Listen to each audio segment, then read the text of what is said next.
kita harus lakukan secara maksimal bagaimana untuk bisa lebih jeli, karena memang COVID-19 ini sangat jeli. Ya, karena gejala-gejalanya itu, kalau dulu kita bilang, wahai pasien, jangan bohong, ceritakan kepada kami perjalanan keluar daerah atau segala macam. Ketika pasien bercerita dengan jujur, tidak pernah keluar kota, tidak pernah keluar daerah, hanya di rumah saja, atau memang di seputaran tempat tinggalnya, tidak jauh-jauh, nggak ada keluar kota, tetapi siapa yang membawa virus untuk yang bersangkutan? Mungkin anaknya yang membawa, cucunya yang membawa, atau tetangganya yang membawa, sehingga terpapar.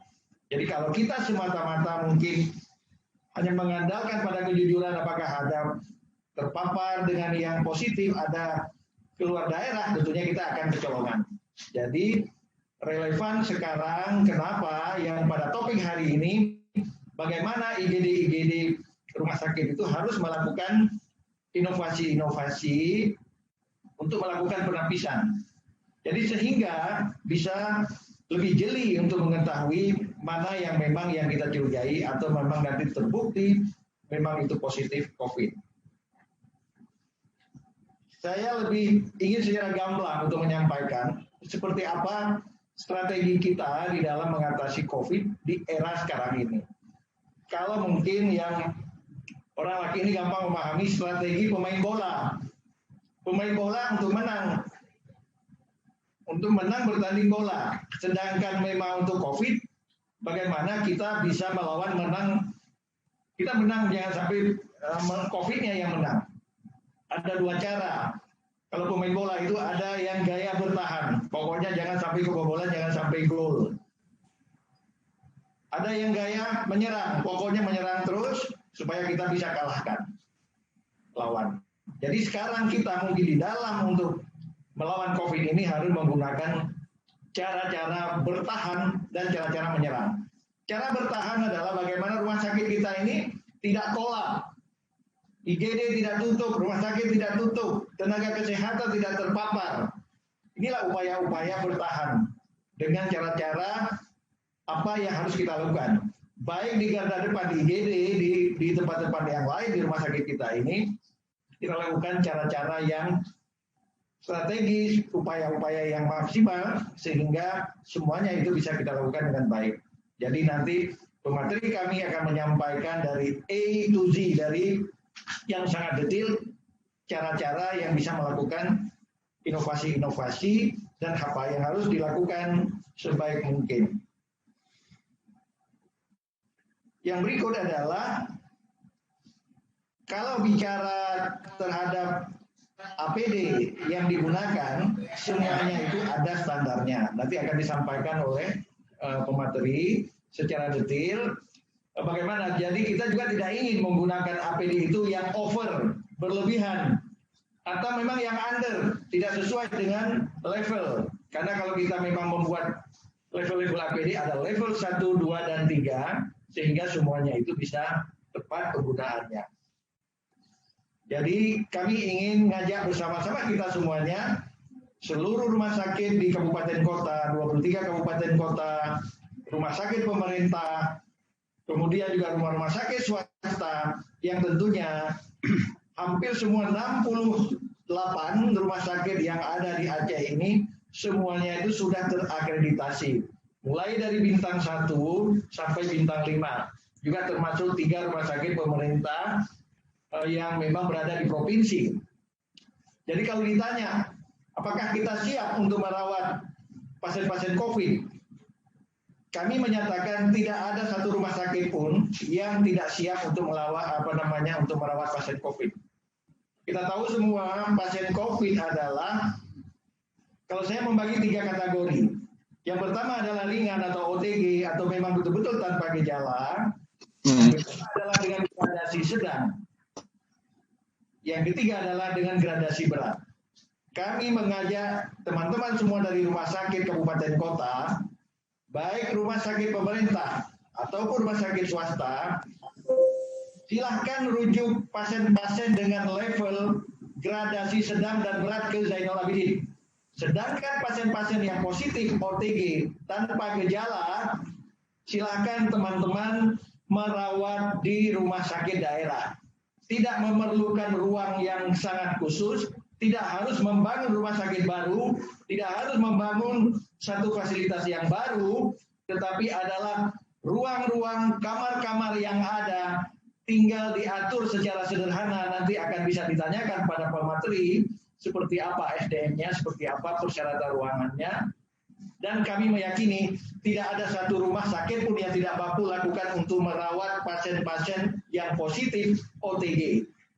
Jadi ini menjadi pemahaman kita bersama. Mudah-mudahan kalau masyarakat menanyakan apakah kita siap untuk menyediakan tempat tidur untuk masyarakat Aceh yang 5,3 juta, insya Allah memang kita siap. Saya ingin menyampaikan sekilas info di Rumah Sakit Zainul Abidin. Saat ini kita ada ruang rawan 43 tempat tidur, mulai dari ruang hijau yang 6 tempat tidur, kemudian ada piniri 1 dan piniri 2 yang totalnya adalah 42 tempat tidur. Dan pada tanggal 10 Agustus kita akan menyiapkan lagi, akan grand opening 50 tempat tidur lagi yang kami siapkan untuk isolasi. Sehingga seperti harapan Bapak Gubernur bahwa masing-masing rumah sakit menyediakan 10% tempat tidurnya dari total kapasitas tempat tidur, insya Allah Rumah Sakit Zainul Abidin memberi lebih dari yang diharapkan. Kalau memang kami 738 tempat tidur seharusnya kami siapkan 78, kami akan siapkan sekitar 120 tempat tidur. Inilah bentuk partisipasi, bentuk kepedulian kita semuanya, sehingga teman-teman di rumah sakit daerah juga bisa melakukan hal-hal yang sama yang seperti itu. Kita semuanya akan berbagi kesuksesan, akan berbagi segala persoalan untuk kita bisa selesaikan secara bersama-sama.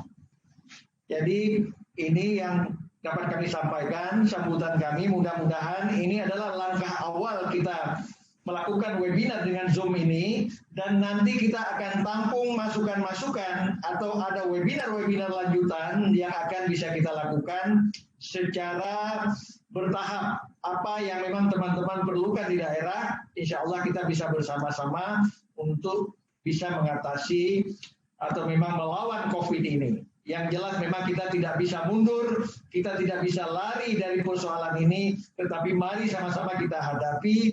Karena ini adalah profesi kita, sumpah jabatan kita, tanggung jawab kita adalah pada sesama manusia dan juga pada Allah Subhanahu wa taala.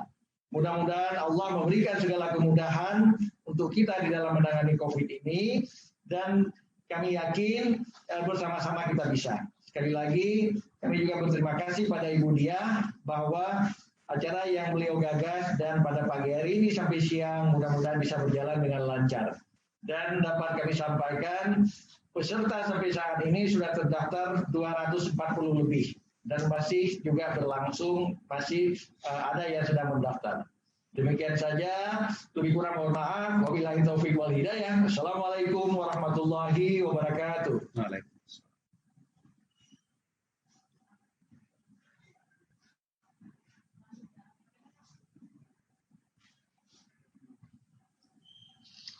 Terima kasih kami ucapkan kepada Bapak Direktur RSUZA.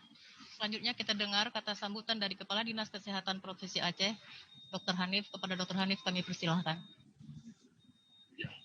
Terima kasih. Assalamualaikum warahmatullahi wabarakatuh. Syukur alhamdulillah, sama-sama kita panjatkan kehadirat Allah Subhanahu wa taala. Kemudian selawat dan salam kita sanjungkan ke pakuan alam Nabi besar Muhammad sallallahu alaihi wasallam.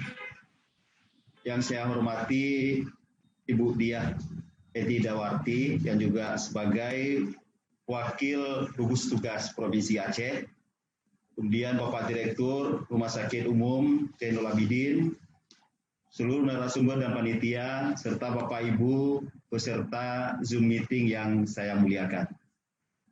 Pertama-tama saya mengucapkan terima kasih kepada seluruh panitia dari Rumah Sakit Umum Zainul Abidin yang telah menyiapkan acara ini dengan baik. Mudah-mudahan acara ini bisa berlangsung dengan lancar dan materi-materi yang disampaikan oleh narasumber nantinya akan menjadi bahan bagi kita semua dalam rangka melaksanakan pelayanan kesehatan, khususnya pelayanan kesehatan untuk COVID-19 ini. Dan saya juga menghimbau kepada seluruh peserta, terutama direktur dan pimpinan-pimpinan rumah sakit, pejabat rumah sakit yang ikut dalam acara ini, untuk dapat mengikuti dengan baik dari awal sampai akhir, karena materi-materi yang akan disampaikan oleh narasumber ini akan sangat bermanfaat dalam kita memberikan pelayanan kepada masyarakat. Dan sebagaimana kita ketahui bersama dan telah disampaikan oleh Bapak Direktur tadi, dalam beberapa minggu terakhir ini kasus positif konfirmasi COVID-19 di Aceh terus meningkat. Dan ini perlu kepedulian kita bersama, perlu kesiapsiagaan kita dari rumah sakit dalam rangka kita memberikan pelayanan yang terbaik untuk masyarakat yang terutama yang terkonfirmasi positif. Dan ini dibutuhkan peralatan, membutuhkan tempat, membutuhkan petugas yang bagus ya, supaya apa yang diharapkan oleh masyarakat untuk mendapat pelayanan itu bisa kita laksanakan dengan baik. Kemudian juga karena kasus saat ini yang paling banyak kita jumpai adalah kasus-kasus dengan tanpa gejala, dan tentunya ini sangat sulit kita dalam melakukan pemilahan pasien di rumah sakit. Sangat sulit kita untuk mendeteksi sebelum dilakukan pemeriksaan laboratorium atau PCR. Untuk itu kami juga menghimbau kepada seluruh direktur rumah sakit, pejabat rumah sakit yang ikut, dan seluruh petugas kesehatan. Kita harus lebih berhati-hati. Sudah banyak tenaga kesehatan di rumah sakit atau tenaga kesehatan di tempat lain yang sudah tertular. Dan ini bukan berarti kita kurang hati-hati, tetapi karena memang kasus-kasus yang kita hadapi saat ini itu tidak diduga mereka itu positif COVID. Karena mereka datang ke rumah sakit bukan sebagai keluhan sebagai pasien COVID. Tapi mereka adalah pasien-pasien rutin kita, pasien-pasien penyakit kronis yang biasa kita layani di rumah sakit, yang tidak kita duga bahwa yang bersangkutan juga sudah terinfeksi oleh COVID. Dan ini kita harus menghimbau kepada seluruh masyarakat kita, jadi kita seluruh petugas kesehatan juga bukan hanya sebagai memberikan pengobatan, tetapi memberikan informasi-informasi kepada masyarakat, menghimbau kepada masyarakat untuk lebih aktif atau lebih patuh terhadap pencegahan yang harus kita lakukan. Pencegahan yang paling penting yang harus dilakukan oleh masyarakat adalah dengan memakai masker, dengan menghindari tempat-tempat keramaian. Apalagi di rumah-rumah kita, tentunya kita punya orang tua, kita punya saudara yang suhu umurnya lanjut, atau punya saudara yang menderita penyakit-penyakit kronis, penyakit-penyakit degeneratif. Yang ini kita tahu bersama bahwa sangat potensial sebagai potensial tertular oleh COVID. Dan biasanya kalau kita lihat orang-orang dengan penyakit-penyakit komorbid ini lebih banyak timbul gejala klinis yang ke arah berat. Kemudian dari pengalaman kita lihat di Rumah Sakit Zainul Abidin juga, mereka yang menderita penyakit kronis ini itu paling banyak menularkan untuk petugas kesehatan dan orang lain di sekitarnya. Artinya mereka lebih infeksius. Untuk itu kami mengharap ya, semua kita itu harus lebih memperhatikan bagi masyarakat usia lanjut yang berobat ke rumah sakit. Ini kalau bisa dipisahkan pada saat penerimaan, jadi tempat duduk bagi mereka yang usia lanjut dengan penyakit degeneratif kita harus lebih hati-hati. Karena mereka lebih gampang tertular oleh penyakit ini, dan mereka kalau tertular akan terjadi gejala klinis yang berat dan menularkan kepada masyarakat dan keluarganya. Untuk itu kami menghimbau rumah sakit kabupaten kota juga harus lebih siap lagi dalam menghadapi kasus-kasus ini. Dan apa yang telah jadi komitmen kita, semua rumah sakit kabupaten kota menyiapkan tempat untuk perawatan COVID, ya paling tidak yang disampaikan oleh Dr. Asyar tadi, Pak Direktur, Rumah sakit yang paling utama menyiapkanlah rumah sakit rujukan yang 13. Minimal ada 10% dari total tempat tidur. Kemudian untuk rumah sakit kabupaten kota yang lain juga kami harapkan bisa menyiapkan ruang-ruang untuk kita lakukan perawatan khususnya bagi mereka dengan gejala ringan atau tanpa gejala. Karena pasien dengan tanpa gejala tidak membutuhkan perawatan khusus, tidak membutuhkan banyak tenaga medis. Mereka hanya diperlukan untuk terisolasi di rumah sakit dan cukup diberikan obat-obatan ringan dan vitamin-vitamin yang dibutuhkan supaya proses pemulihan dan peningkatan daya tahan tubuh itu bisa muncul. Mungkin itu saja harapan saya. Terima kasih kepada panitia dan seluruh narasumber yang mengisi acara pada hari ini, juga Ibu Dia yang telah berpartisipasi. Mudah-mudahan acara kita bisa berjalan dengan baik dan semua materi yang disampaikan oleh narasumber bisa jadi pedoman dalam kita bekerja di tempat kita masing-masing. Terima kasih. Assalamualaikum warahmatullahi wabarakatuh. Waalaikumsalam warahmatullahi wabarakatuh. Terima kasih kepada Dr. Hanif. Selanjutnya kita dengar kata-kata sambutan sekaligus pembukaan oleh Ibu PLT Gubernur selaku Wakil Ketua Gugus Tugas Penanganan COVID-19 di Aceh. Kepada Ibu Dr. Insinyur Diah Eti Idawati MT kami persilakan. Assalamualaikum warahmatullahi wabarakatuh. Yang saya hormati Pak Direktur RSU ZA Provinsi Aceh, Pak Kepala Dinas Kesehatan Provinsi Aceh, alhamdulillah dari beberapa pertemuan terakhir dengan Pak PLT Gubernur, kemudian kita berhasil menyelenggarakan acara webinar ini untuk persiapan rumah sakit dalam waktu yang singkat. Saya memberikan apresiasi yang sebesar-besarnya. Kemudian yang saya hormati seluruh Direktur Rumah Sakit Kabupaten Kota se-Provinsi Aceh yang mungkin ini sudah banyak saya jumpai dalam rangka kemarin berkeliling ke kota kabupaten. Mudah-mudahan semuanya dalam keadaan sehat.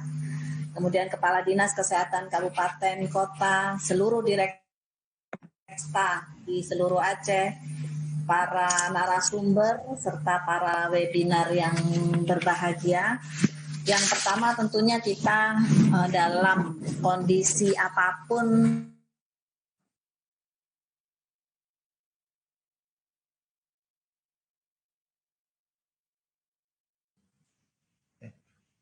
jadi mati.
Oke, tes. Ya, bagaimana bisa dimonitor dari host? Oke. Baik, saya melewatkan penghormatan tadi karena ada kesalahan teknis. Bapak Ibu sekalian yang dirahmati Allah, tadi sudah dibahas berkali-kali bahwa kondisi saat ini tentunya sudah sangat memprihatinkan untuk Provinsi Aceh, di mana kemarin dari Provinsi Aceh dan provinsi yang sangat sedikit mengalami positif COVID-19 saat ini sudah tidak lagi. Bahkan per hari ini kita 433 yang positif. Dan juga angka yang meninggal sudah menanjak terus, ada 17 kasus meninggal untuk saat ini. Nah, oleh karena itu menjadi kewajiban semua bagi kita untuk bersiap-siap setiap rumah sakit dan fasilitas-fasilitas kesehatan, apapun jenis akreditasinya dan dimanapun berada agar menyiapkan diri dengan sebaik-baiknya. Adapun pemerintah Aceh saat ini kita sense of crisis sangat meningkat hingga banyak sekali perintah-perintah ataupun arahan-arahan dari Bapak PLT Gubernur untuk pelayanan kesehatan. Oh ya, Mas. Suara-suaranya ada. Coba sini ringan. Dari posting. Masuk suara. Banyak suara yang masuk. Tidak dimatikan mic. Matikan mic setelah ini. Oh, yang lain-lain kalau nanti suaranya. Udah ya? Ini nggak dinanti. Gue coba tes ya. Tes. Ya, udah. Bagaimana? Sudah. Oke. Ya, pemerintah Aceh seperti tadi disampaikan oleh Dr. Azhar terus-menerus untuk meningkatkan kuantitas maupun kualitas pelayanan COVID-19. Untuk saat ini tadi telah disampaikan beberapa fasilitas telah ditambah dan bahkan saat ini asrama haji telah digunakan juga untuk menampung positif COVID-19 terutama dikhususkan untuk tenaga-tenaga medis dan ini akan terus-menerus ditingkatkan. Nah, untuk itu perlu kesiapan dari kota kabupaten untuk membantu karena ada kasus-kasus tadi yang disampaikan oleh Dr. Azhar, ada kasus-kasus yang sebetulnya tidak perlu dirujuk ke provinsi. Misalnya juga ada kasus-kasus tadi yang OTG dan kasus-kasus yang ringan sehingga mungkin perlu disiapkan oleh kota, kabupaten dan rumah sakitnya agar membantu hektik di provinsi tidak terlalu berat sekali. Ibu Bapak yang dirahmati Allah, saya mengajak semuanya untuk terlibat dalam proses penanganan COVID-19 di Aceh agar bertanggung jawab terhadap tugas masing-masing. Hal ini sangatlah penting karena jika di tingkat kesiapan rumah sakit, ketersediaan fasilitas dan pengetahuan tenaga kesehatan berbeda-beda terhadap protokol COVID-19 dapat membawa risiko pada keselamatan pasien maupun tenaga medis itu sendiri. Selain itu, setiap rumah sakit saya minta terus memperketat prosedur penanganan COVID-19 dan tidak juga perlu menutup semua fasilitas sehingga akhirnya masyarakat menjadi panik dan ini perlu kita tahu prosedurnya karena banyak saat ini para medis dan pekerja sakit yang telah tertular. Marilah kita bersama untuk mencegah virus ini. Kita tunjukkan bahwa di tengah keterbatasan ini kita mampu bekerja secara optimal. Tak lupa dalam kesempatan ini saya menyampaikan terima kasih yang sebesar-besarnya kepada tenaga medis yang saat ini sudah berjuang maksimal di garda terdepan dalam melawan wabah COVID-19. Jasa Anda semua sangatlah besar dalam penanganan kesehatan di tengah pandemi. Terus bisa semangat dalam menangani pasien dan menjaga diri juga dan menjaga keluarga. Terima kasih atas dedikasi Anda selama ini memberikan penanganan terbaik bagi masyarakat Aceh. Tetaplah bersabar menghadapi situasi ini dan bekerjalah secara tulus dan ikhlas dan mudah-mudahan ini semua akan menjadi ibadah Ibu Bapak semuanya. Demikianlah yang dapat saya sampaikan ini kepada seluruh peserta webinar. Marilah kita ikuti pemaparan dan dari pemateri, mudah-mudahan semakin memperkaya pengetahuan dan menambah kesiapsiagaan kita dalam menghadapi pandemi ini.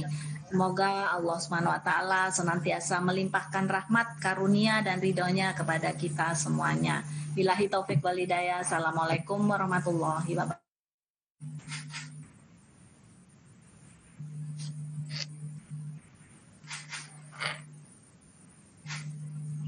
Terima kasih kami ucapkan kepada Ibu Dia yang telah memberikan kata sambutan sekaligus pembukaan pada acara ini. Selanjutnya kita akan masuki pada materi yang akan dimoderatorkan oleh Dr. Rehan. Kami selaku panitia pada acara ini memohon maaf jika banyak kekurangan dalam mempersiapkan semua segala-segalanya.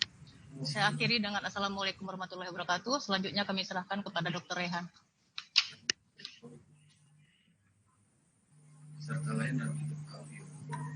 Assalamualaikum warahmatullahi wabarakatuh. Terima kasih Dr. Farnida. Bapak-bapak, ibu-ibu, para direktur dan jajarannya beserta peserta webinar kita hari ini. Alhamdulillah kita akan langsung masuk ke materi. Yang ingin kami sampaikan yang pertama, memang ada di kontrol di sini, di pusat tentang mic Bapak Ibu sekalian, tapi mohon juga kalau ada suara yang ada, setiap masing-masing juga memute sendiri. Kita punya 6 pemateri. Masing-masing materi tersebut akan dipresentasikan oleh narasumber selama 30 menit.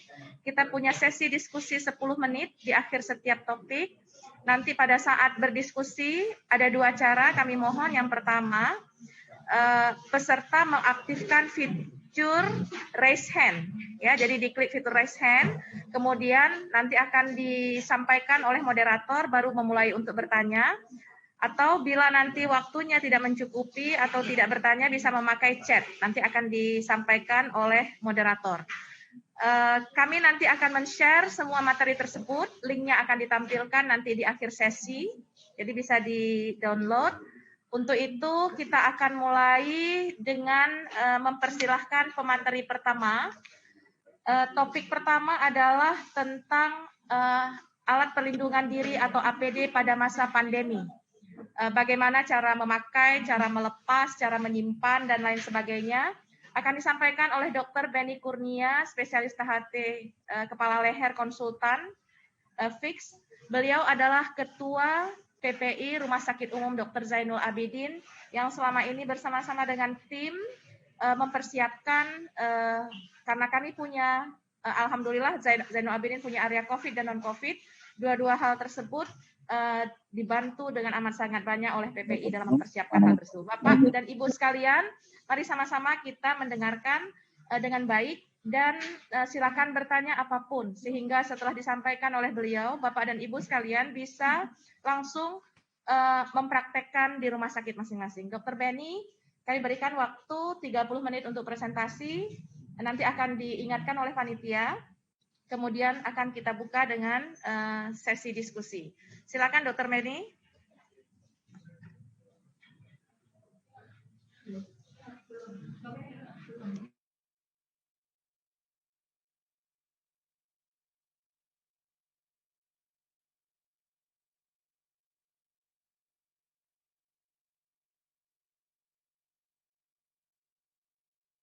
Warahmatullahi wabarakatuh. Terima kasih Bapak Ibu para Direktur Rumah Sakit se-Aceh yang telah bersedia mengikuti acara kami. Pertama, mohon maaf kami bukan bermaksud menggurui Bapak Ibu sekalian yang saya yakin sudah lebih berpengalaman dari kami. Tapi pada kesempatan ini kami hanya akan sedikit sharing apa yang telah kami lakukan di Rumah Sakit Umum Dr. Zainul Abidin. Baik, topik kita hari ini adalah alat pelindung diri APD yang digunakan pada masa COVID-19 ini. Ini jelasnya yang kami gunakan di Rumah Sakit Umum Dr. Zainul Abidin.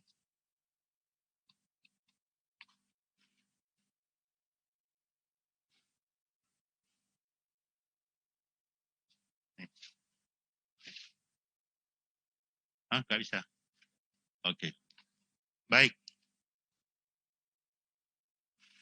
Jadi sebagai pendahuluan adalah COVID-19 yang kita kenal selama ini adalah suatu virus jenis baru yang ditemukan di Wuhan pada 12 Desember 2019 yang saat itu diberi nama SARS-CoV-2. Dan penyakitnya adalah penyakit akibat coronavirus 2019 hingga disingkat dengan COVID-19. Nah, perlu Bapak Ibu pahami bahwa dalam pemakaian APD itu sangat penting kita untuk memahami transmisi dari kuman ini. Transmisi yang kita ketahui dari kuman ini adalah dari orang ke orang melalui droplet, yaitu cairan yang keluar pada saat bernapas, pada saat batuk, pada saat bersin. Kemudian kita tahu bahwa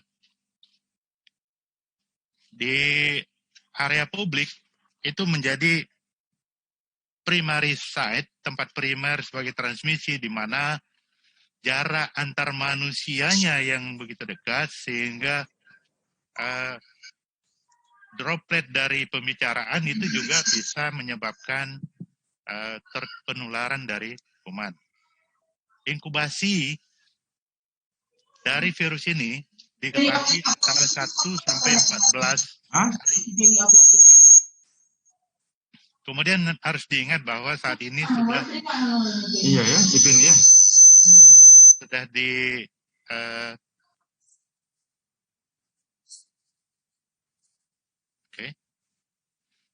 sudah dinyatakan bahwa metode penularan itu bisa droplet, kemudian kontak. Kontak yang dimaksud adalah pada saat droplet itu jatuh ke permukaan atau benda-benda di sekitar kita, dan kita memegang virus yang berada di permukaan tersebut, kemudian dengan tidak sengaja tangan kita memegang makanan atau memasukkan jari kita ke dalam mulut atau ke dalam hidung, sehingga menyebabkan penularan pada kita. Kemudian juga dia bisa menular secara airborne, di mana airborne ini hanya menular pada saat kita melakukan tindakan yang menimbulkan aerosol.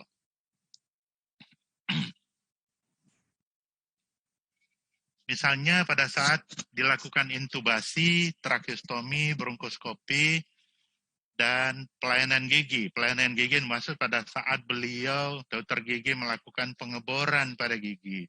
Ini menimbulkan droplet yang banyak.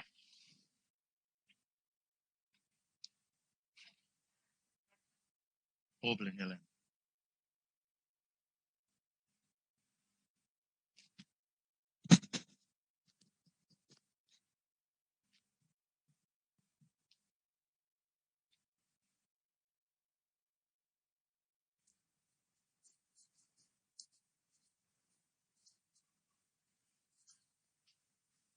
Oke. Kemudian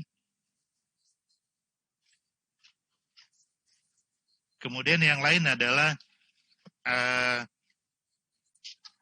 penularan pada saat pengambilan sampel di laboratorium. Nah, permasalahan pada saat ini, pada COVID-19 adalah APD kita yang kurang.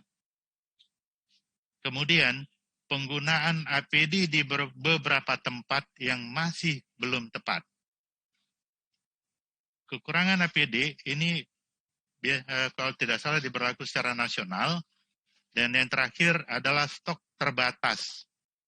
Artinya APD yang berada di rumah sakit terbatas dan tidak sesuai dengan kebutuhan yang disyaratkan. Lanjut? Nggak bisa. Oke.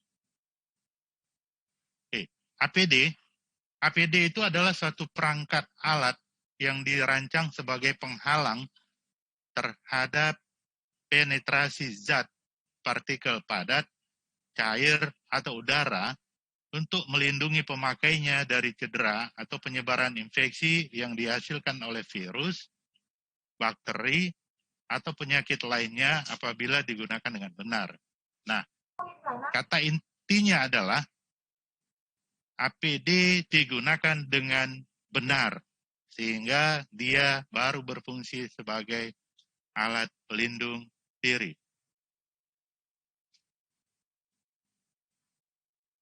Standarisasi alat pelindung diri yang kami gunakan di Rumah Sakit Umum Dr. Jainul Abidin adalah seperti ini, dan kita merujuk pada WHO dan Kemenkes.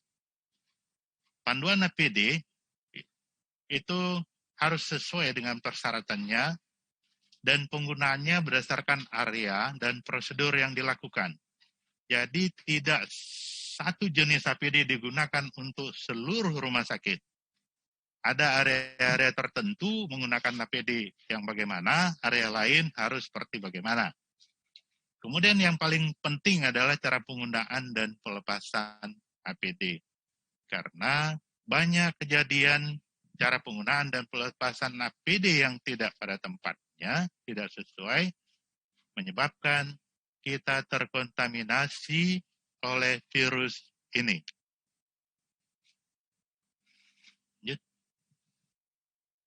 Baik. Yang kita lakukan di Rumah Sakit Dr. Jainul Abidin adalah kita telah membuat pedoman pencegahan dan pengendalian coronavirus disease COVID-19 yang sudah direvisi, kemudian ada surat edaran direktur yang sudah juga direvisi, ada SOP. Nah, di sebelah adalah contoh surat edaran yang berlaku di Rumah Sakit Dr. Jainul Abidin sampai saat ini.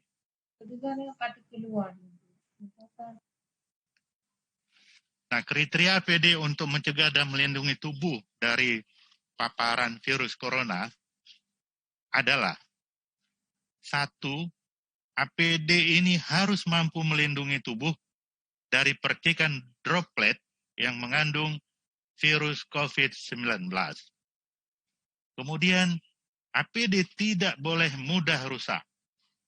Yang ketiga adalah APD harus ringan dan tidak membatasi gerak atau menimbulkan rasa tidak nyaman pada si pemakai. Yang keempat adalah mudah dibersihkan. Jadi kriteria ini harus dipenuhi untuk sebuah APD dalam masa pandemi ini. Nah, di Rumah Sakit Umum Dr. Jainul Abidin, alhamdulillah tadi sudah disampaikan oleh moderator bahwa kita ada 2 gedung yang terpisah secara nyata, dipisahkan oleh sebuah jalan umum, di mana zona merah itu berada di Rumah Sakit Dr. Jainul Abidin yang lama, dan di situ berada RICU, kemudian ada Pinere, ada Poli Pinere, ada IGD Pinere, dan ada posko penapisan. Pada dasarnya, zona merah memang betul-betul merah, di mana di sini hanya boleh masuk pasien yang positif atau yang suspek. Kemudian ada zona kuning dan zona hijau, di mana zona kuning itu pertama adalah ruang marwah. Ruang marwah ini adalah ruang perawatan TB MDR. Kemudian poliklinik gigi mulut.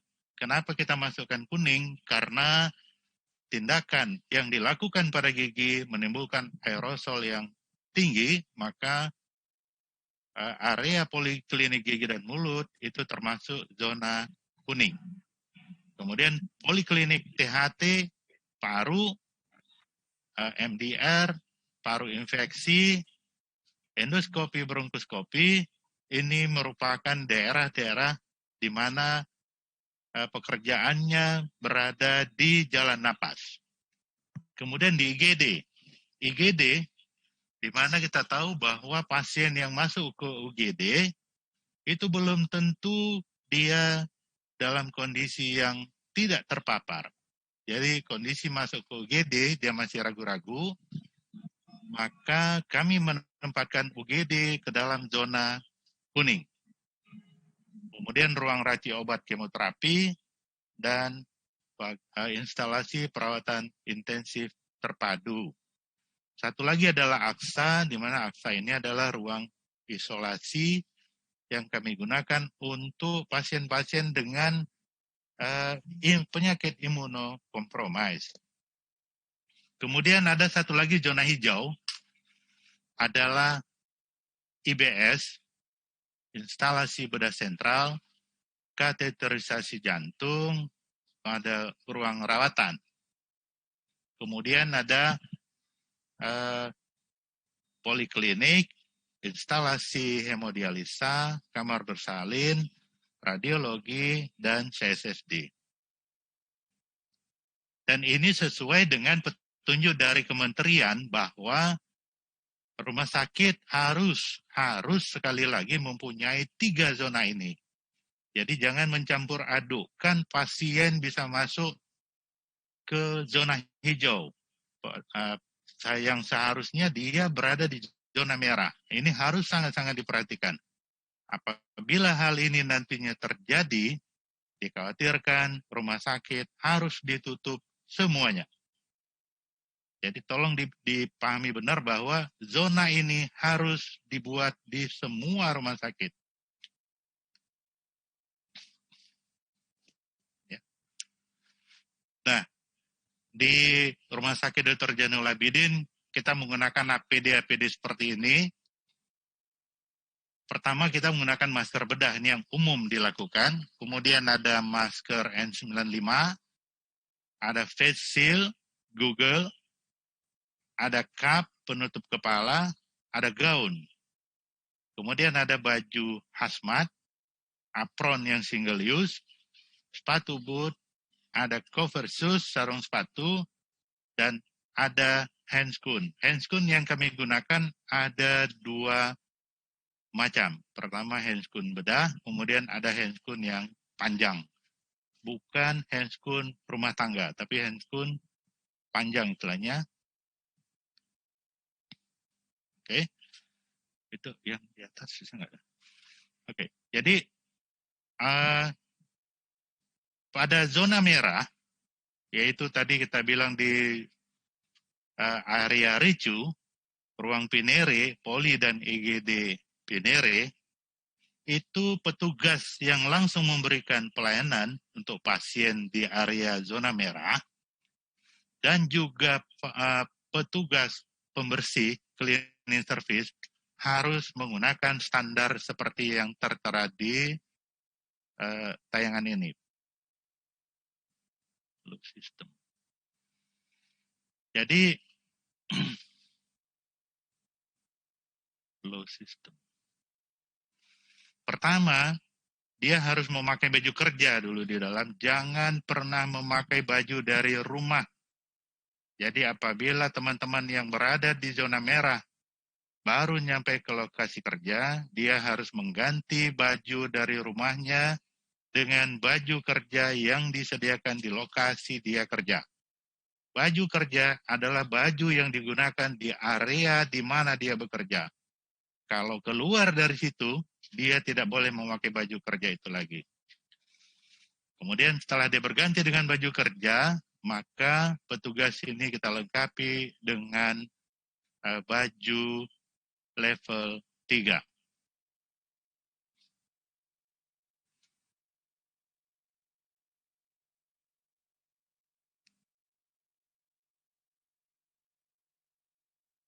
Oke.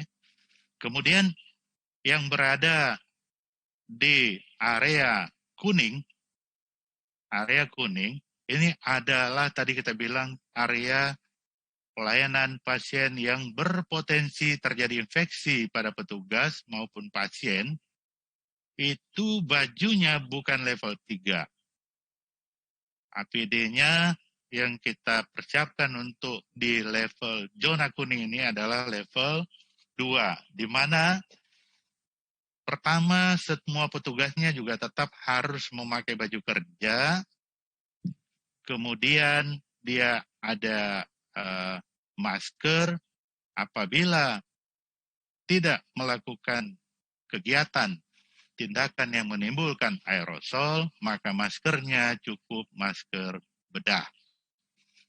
Apabila akan melakukan tindakan yang menimbulkan aerosol, maka maskernya wajib berubah menjadi masker N95.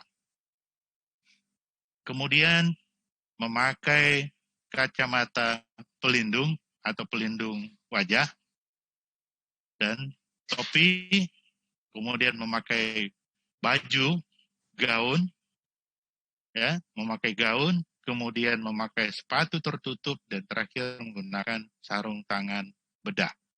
Ini adalah APD level 2 yang digunakan pada area kuning.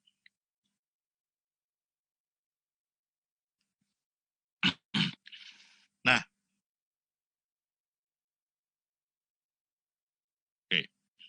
pada area hijau, di zona hijau, maka APD yang dikenakan untuk petugas kita adalah APD level 1 dengan memakai baju kerja seperti biasa, ada sepatu tertutup, kemudian dia pakai masker bedah, dan ditambah dengan pelindung wajah. Nah, jadi ini yang harus sangat diperhatikan apabila teman-teman di daerah harus melakukan perawatan pada pasien di zona merah. Artinya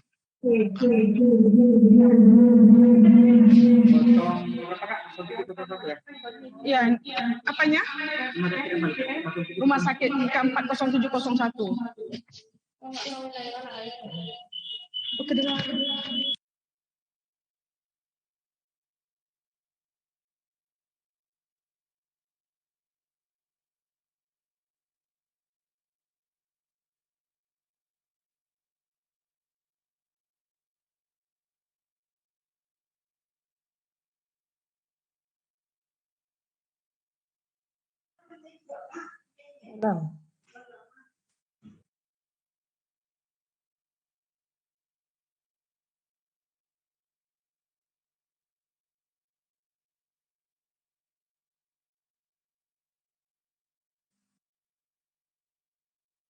yang pertama, ini ada kekurangan pada langkah pertama, itu tertulis lakukan hand hygiene. Tapi peraturan internasionalnya adalah pada saat Anda akan menggunakan baju level 3, maka yang pertama harus dilakukan adalah mandi. Mandi dimaksud di sini adalah mandi dengan mengguyur seluruh tubuh, mulai dari ujung rambut sampai ke ujung kaki. Dan yang penting, gunakan sabun untuk menyabuni seluruh tubuh kita. Setelah itu, lakukan hand hygiene 6 langkah menurut WHO, dan baru Anda memakai baju kerja. Setelah memakai baju kerja, gunakanlah sepatu boot. Kemudian lakukan lagi pencucian tangan. Setelah itu, gunakan sarung tangan bedah. Sarung tangan yang pertama, dan baru gunakan cover all. Atau sekarang orang sering sebut baju hazmat. Selanjutnya, pakaikan cover shoes.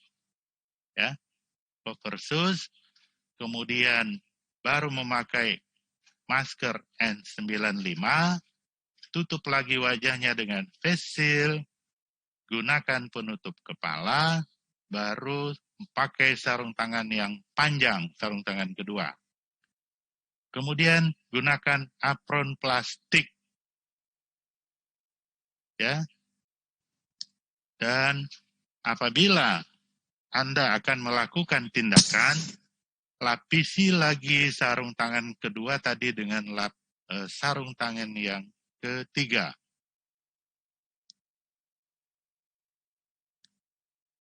Nah, untuk melepas APD pada saat Anda setelah keluar dari ruangan perawatan pasien, yang harus Anda lakukan pertama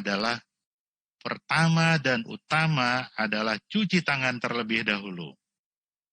Setelah cuci tangan, baru lepaskan sarung tangan tindakan tadi, lakukan cuci tangan lagi, baru lepaskan apron plastik.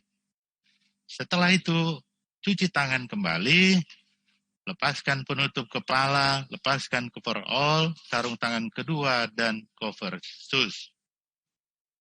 Lagi-lagi lakukan cuci tangan, baru lepaskan face shield.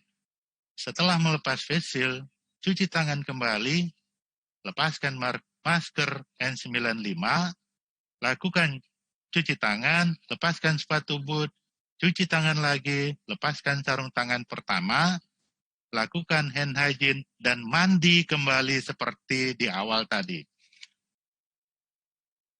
Nah, ini contohnya.